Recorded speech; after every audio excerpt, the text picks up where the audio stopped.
The ongoing sugarcane farmers' agitation in Karnataka escalated sharply on Tuesday as Belgavi district and several nearby towns observed a complete shutdown. Farmers, backed by Kannada organizations, blocked highways and staged demonstrations demanding a fair price for sugarcane and immediate clearance of pending dues. The Bandh began in Athani and quickly spread to Chikkodi, Gudlapur, Jamboti, and Gokak, bringing normal life to a standstill.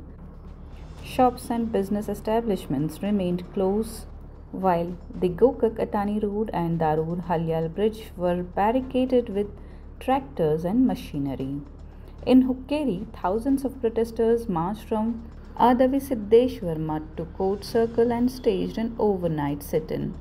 Police diverted vehicles through alternate routes as traffic came to a halt across major stretches. BJP State President B.Y. Vijendra joined the protest at Shiv Yogi Circle, accusing the Siddaramaiah-led Congress government of ignoring farmer distress. He demanded a revision in sugarcane price and blamed the administration for the delay in payments. Vijendra also highlighted the government's failure to provide relief to farmers affected by recent floods in Kalyana, Karnataka. Political observers see the unrest as one of the biggest agrarian confrontations in recent times, posing a major challenge for the Congress leadership. With tension spreading across districts, the sugarcane movement has now turned into a statewide crisis with deep political implications. ನಿಮ್ಮೆಲ್ಲರೂ ಕೂಡ ನೋವು ಇತ್ತು. ಏನಪ್ಪ ನಮ್ಮ ಹೋರಾಟಕ್ಕೆ ಎಲ್ಲರೂ ಕೂಡ ಬರ್ತಾರೆ, ಹಾಗೆ ಒಂದು ತಾಸು ಕುದಿಲ್ ಬಂದು ಭಾಷಣ ಮಾಡಿ ಮತ್ತೆ ವಾಪಸ್ ಹೋಗ್ತಾರೆ ಅಂತೇಳಿ ನೀವೆಲ್ಲರೂ ಕೂಡ ಬೇಸರ ಇತ್ತು. ನಾನು ಕೂಡ ಇವತ್ತು ಬೆಳಗ್ಗೆ ಬಂದಾಗ ಒಂದೆರಡು ತಾಸಿದ್ದು ಇಲ್ಲಿ ರೈತರ ಕಬ್ಬು ಬೆಳೆಗಾರರ ಸಮಸ್ಯೆನ ಅರ್ಥ ಮಾಡಿಕೊಂಡು ಒಂದೆರಡು ತಾಸಿದ್ದು ಇಲ್ಲಿ ಹೊರಡಬೇಕು ಅಂತ ನಾನು ಕೂಡ ಆಲೋಚನೆ ಮಾಡ್ಕೊಂಡು ಬಂದಿದ್ದೆ. ಸಂಜೆ ಕೊಲ್ಲಾಪುರದಿಂದ ಫ್ಲೈಟ್ ಬುಕ್ ಮಾಡ್ತಿದ್ದೆ. ನಮ್ಮ ರೈತ ನಾಯಕರಾಗಿರ್ತಕ್ಕಂಥ ಪೂಜಾರವರು ಕೂಡ ಮಾತನಾಡ್ತಾ ವಿಜಯಣ್ಣ ಅವರು 4 ತಾಸರು ಇಲ್ಲಿರಬೇಕು ಅಂತೇಳಿ ಅವರ ಅಪೇಕ್ಷೆನ ವ್ಯಕ್ತಪಡಿಸಿದ್ರು. ಆದ್ರೆ ಇಂಥ ಉರಿ ಬಿಸಿಲಿನಲ್ಲಿ ಊಟ ಯಾವುದನ್ನು ಕೂಡ ಲೆಕ್ಕಿಸದೆ ನಮ್ಮ ಕಪ್ಪು ಬೆಳೆಗಾರರು ಇಂಥ ಬಿಸಿಲಿನಲ್ಲಿ ಕೂತಿದ್ದಾರೆ ಅಂತ ಹೇಳಿದಾಗ ನನಗೆ ಇವತ್ತು ಉರ್ಲಾಪುರ ಇಲ್ಲಿ ಬಿಟ್ಟು ಜಾಗ ಬಿಟ್ಟು ಹೋಗಬೇಕು ಅಂತ ನನಗೂ ಕೂಡ ಮನಸ್ಸು ಬರಲಿಲ್ಲ. ಹಾಗಾಗಿ ನಾನು ಕೂಡ ತೀರ್ಮಾನ ಮಾಡಿದ್ದೇನೆ, ನೀವೆಲ್ಲರೂ ಕೂಡ ಸಾಥ್ ಕೊಡ್ತೀರಿ ಅಂತ ಹೇಳಿದ್ರೆ, ಇವತ್ತು ರಾತ್ರಿ ನೀವೆಲ್ಲರೂ ಕೂಡ ಇಲ್ಲೇ ಮಲ್ಕೊಳ್ತೀರಿ ಅಂತ ಹೇಳಿದ್ರೆ ನಾನು ನಿಮ್ ಜೊತೆ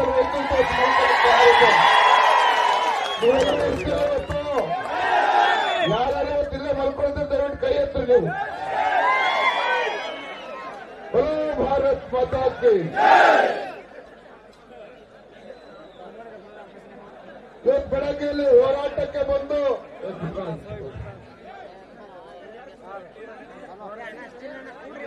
ಮಧ್ಯಾಹ್ನದ ಮೇಲೆ ಶುಗರ್ ಕಮಿಷನರ್ ಜೊತೆ ನಾನು ಮಾತನಾಡಿದೆ ದೂರವಾಣಿ ಮುಖೇನ. ನಾನು ಈ ಜಾಗದಿಂದ ಮಾಧ್ಯಮದವ್ರ ಒಂಚೂರೆಲ್ಲ ಕುತ್ಕೊಂಡ್ಬಿಡಿ, ಮಾಧ್ಯಮ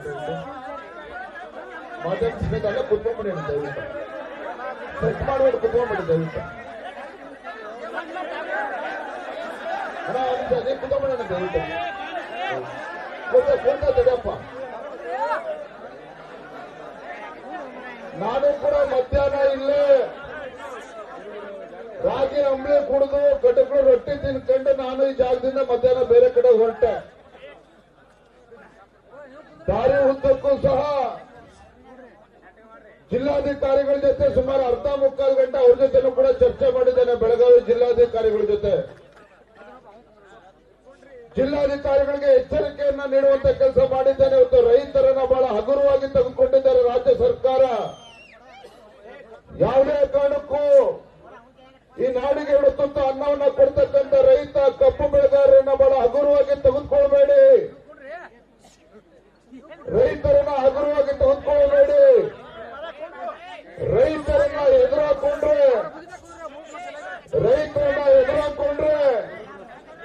ಸರ್ಕಾರಕ್ಕೆ ಉಳಿಗಾಲ ಇಲ್ಲ.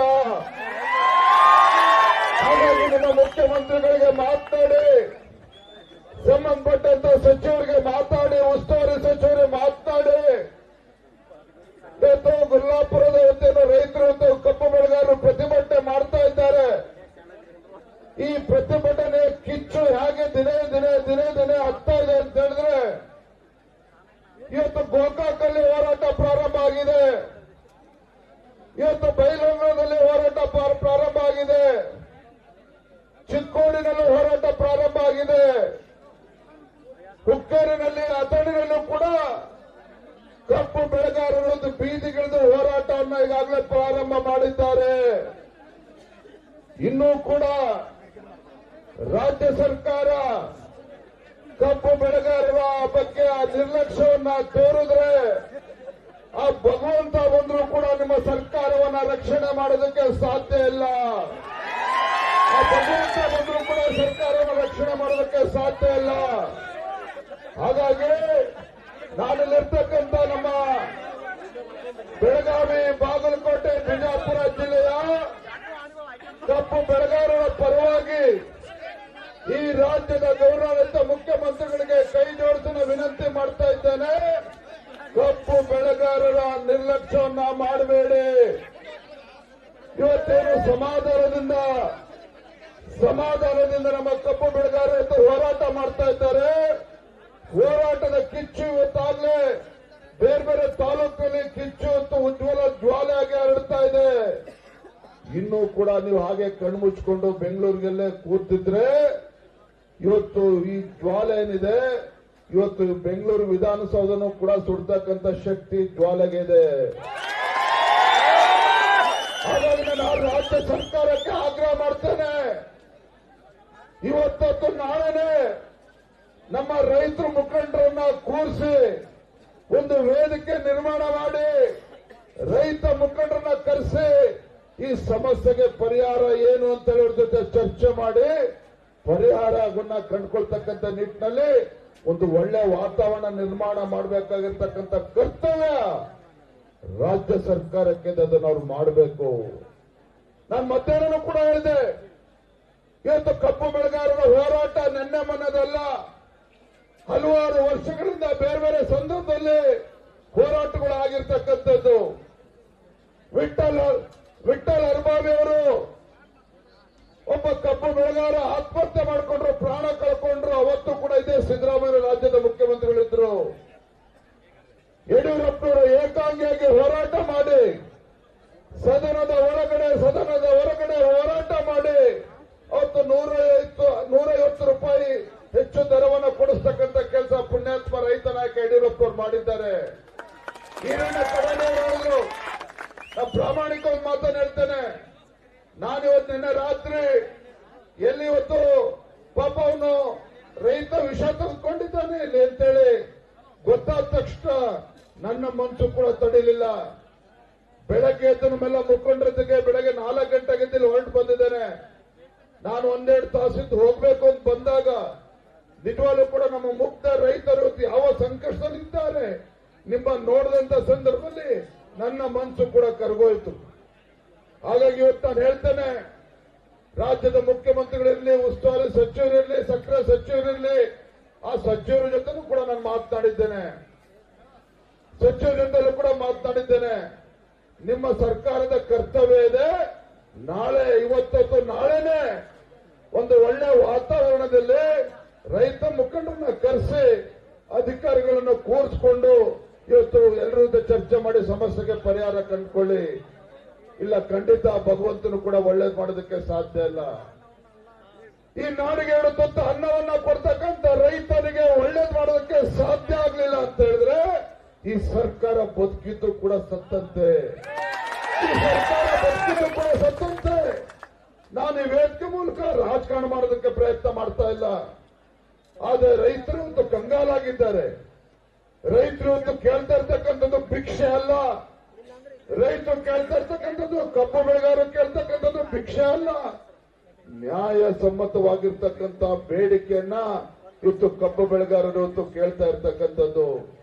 ಹಾಗಾಗಿ ಇವತ್ತು ರಾಜ್ಯದ ಮುಖ್ಯಮಂತ್ರಿಗಳಿಗೆ ಜವಾಬ್ದಾರಿ ಇದ್ದಿದ್ದೇ ಆದರೆ, ಈ ರಾಜ್ಯ ಸರ್ಕಾರಕ್ಕೆ ಕಿಂಚಿತ್ತಾದ್ರೂ ಮನುಷ್ಯತ್ವ ಅನ್ನೋದಿದ್ದಿದ್ದೆ ತತ್ಕ್ಷಣ ಇವತ್ತು ನಾಳೆನೆ ಸಭೆ ಕರೆದು ರೈತ ಮುಖಂಡರ ಸೇರಿಸಿ ರೈತರ ಸಂಕಷ್ಟಕ್ಕೆ ಪರಿಹಾರವನ್ನು ಸೂಚಿಸತಕ್ಕಂಥ ಕೆಲಸ ಮಾಡಿ, ಪರಿಹಾರವನ್ನು ಕೊಡ್ತಕ್ಕಂಥ ಕೆಲಸ ಮಾಡಿ. ಹಾಗಾಗಿ ನಾನು ಇವತ್ತೇನು ನಿಮ್ ಜೊತೆಲೆ ನಾನು ಕೂಡ ಅಹೋರಾತ್ರಿ ಧರಣಿ ಇವತ್ತೇನು ಕರೆ ಕೊಟ್ಟಿದ್ದೇನೆ, ನಾನು ಕೂಡ ನಿಮ್ ಜೊತೆಲೆ ಇರ್ತೇನೆ. ದಯವಿಟ್ಟು ಯಾರು ಕೂಡ ಹೋಗ್ಬಾರ್ದು. ಇಲ್ಲೇ ಪಾಪ ಊಟದ ವ್ಯವಸ್ಥೆ ನೀವೇ ಪಾಪ ಜೋಬಿಂದ 10,000 ರೂಪಾಯಿ ಖರ್ಚು ಮಾಡಿಕೊಂಡು ಇಲ್ಲೇ ಊಟದ ವ್ಯವಸ್ಥೆ ಮಾಡಿಕೊಂಡು ರೊಟ್ಟಿ ಬುತ್ತಿ ಕಟ್ಕೊಂಡು ನೀವು ಸತ್ಯಾಗ್ರಹ ಹೋರಾಟವನ್ನು ಮಾಡ್ತಾ ಇದ್ದೀರಿ, ಸತ್ಯ ಹೋರಾಟವನ್ನು ಪ್ರತಿಭಟನೆ ಮಾಡ್ತಾ ಇದ್ದೀರಿ. ಖಂಡಿತ ನಿಮ್ಮ ಹೋರಾಟಕ್ಕೆ ಜಯ ಸಿಕ್ಕೇ ಸಿಗ್ತದೆ. ದಯವಿಟ್ಟು ಸಮಾಧಾನ ರೀತಿಯಲ್ಲಿ ನಮ್ಮ ಹೋರಾಟವನ್ನು ಮುಂದುವರಿಸೋಣ. ಇವತ್ತು ರಾತ್ರಿನೂ ಕೂಡ ಅಲ್ಲಿ ತಾವೆಲ್ಲರೂ ಕೂಡ ಇರಬೇಕು ಅನ್ನೋ ಮಾತನ್ನ ಈ ಸಂದರ್ಭದಲ್ಲಿ ಹೇಳ್ತಾ, ಈರಣ್ಣ ಕಡಾಡಿ ಅವರು ಹೇಳಿದಾಗ ಪಾಪ ತಂದೆಯವರು ಫೋನ್ ಮಾಡಿದ್ರು. ನಾನಿವತ್ತು ಬೆಳಗಾವಿಗೆ ಇವತ್ತು ಹೋರಾಟಕ್ಕೆ ಬರ್ತೀನಿ ಅಂತ ಕೂಡ ಅವ್ರಿಗೆ ಮಾಹಿತಿ ಇರಲಿಲ್ಲ. ಬೆಳಗ್ಗೆ ಬಂದ್ಮೇಲೆ ಹೇಳಿದೆ. ಈಗಲೂ ಕೂಡ ಮಾತನಾಡ್ತಾ ಹೇಳ್ಬೇಕಾದ್ರೆ ಇಲ್ಲ ಇಲ್ಲೇ ಉಳಿತಾ ಇದ್ದೀನಿ ಅಣ್ಣ, ನಾನು ಹುಡ್ದಬ್ಬ ಯಾವ್ದನ್ನು ಕೂಡ ಆಚರಣೆ ಮಾಡ್ತಾ ಇಲ್ಲ. ಈಗಾಗಲೇ ರೈತರ ಜೊತೆ ನಾಳೆ ದಿನ ನನ್ನ ಹುಡ್ದಬ್ಬವನ್ನ ನಮ್ಮ ರೈತರ ಜೊತೆ ಕಬ್ಬು ಬೆಳೆಗಾರರ ಜೊತೆ ಆಚರಣೆ ಮಾಡ್ತೇನೆ ಅಂತ ಸಂಕಲ್ಪ ಮಾಡಿದ್ದೇನೆ.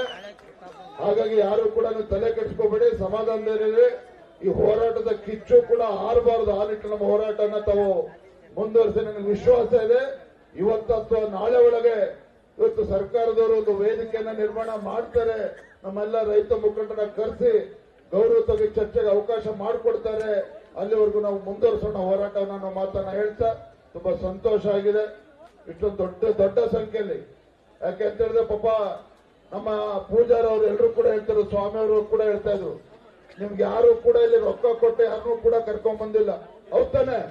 ನಿಮ್ಗೆ ಯಾರು ಕೂಡ ರೊಕ್ಕ ಕೊಟ್ಟೆ ಕರ್ಕೊಂಡ್ ಬಂದಿಲ್ಲ. ನೀವೇ ನಿಮ್ಮ ಮೋಟರ್ ಬೈಕು ಗಾಡಿ ಎಲ್ಲವನ್ನು ತೆಗೆದುಕೊಂಡು ನೀವೇ ಸ್ವತಃ ನೀವು ಆಸಕ್ತಿಯನ್ನು ವಹಿಸಿಕೊಂಡು ಇವತ್ತು ರೈತರ ಸಂಕಟಕ್ಕೆ ಸ್ಪಂದನೆ ಮಾಡಬೇಕು ಅಂತ ಎಲ್ಲರೂ ಕೂಡ ತಾವು ಬಂದಿದ್ದೀರಿ. ನಿಮ್ಮ ಹೋರಾಟಕ್ಕೆ ಜಯ ಸಿಗಲಿ ಅಂತ ನಾನು ಕೂಡ ಶುಭವನ್ನು ಹಾರೈಸ್ತಾ ನಿಮ್ಮೆಲ್ಲರೂ ಕೂಡ ಒಂದಿಸಿ ನನ್ನ ಮಾತನ್ನು ಮುಗಿಸ್ತೇನೆ. ಬಲೋ ಭಾರತ್ ಮಾತಾ ಕಿ, ಬಲೋ ಭಾರತ್ ಮಾತಾ ಕಿ. ರೈತ ಪರ ಹೋರಾಟಕ್ಕೆ, ಕಬ್ಬು ಬೆಳೆಗಾರರ ಹೋರಾಟಕ್ಕೆ